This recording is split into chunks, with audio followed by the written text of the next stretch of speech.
High, কাল আমরা গেছিলাম পৌষ মেলায়। বিশ্বাস করো, ওখানে গিয়ে যে এত ভালো লাগবে ভাবতেই পারিনি। মেলায় ঘোরার আগে আমরা মায়ের মন্দির দর্শন করলাম। তারপর আমরা গেলাম পৌষ মেলার মূল আকর্ষণে, অর্থাৎ পিঠে পুলির স্টলে।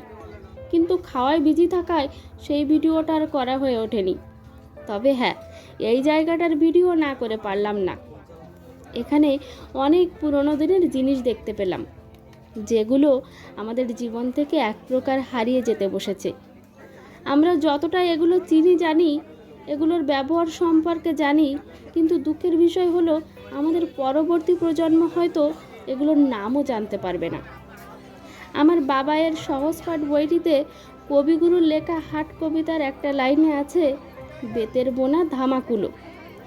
ও আমাকে একদিন জিজ্ঞেস করছে, মা ধামাকুলো কি?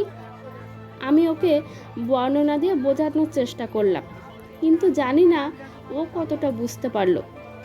তবে এই মেলায় এসে ওকে আমি নিজে হাতে করে ধামা, কুলো, সিলুম, বাঁশের ঝুড়ি আরও অনেক কিছু দেখাতে পারলাম।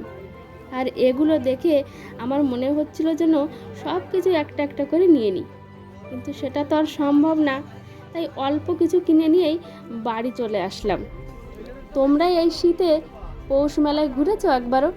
আমরা কিন্তু এই প্রথমবার গেলাম, কিন্তু বিশ্বাস করো আমার গিয়ে সত্যিই ভীষণ ভীষণ ভালো লেগেছে। আর বিশেষ করে ভালো লেগেছে এজন্য, যেখানে আমরা পুরনো অনেক কিছু দেখতে পেলাম। টাটা।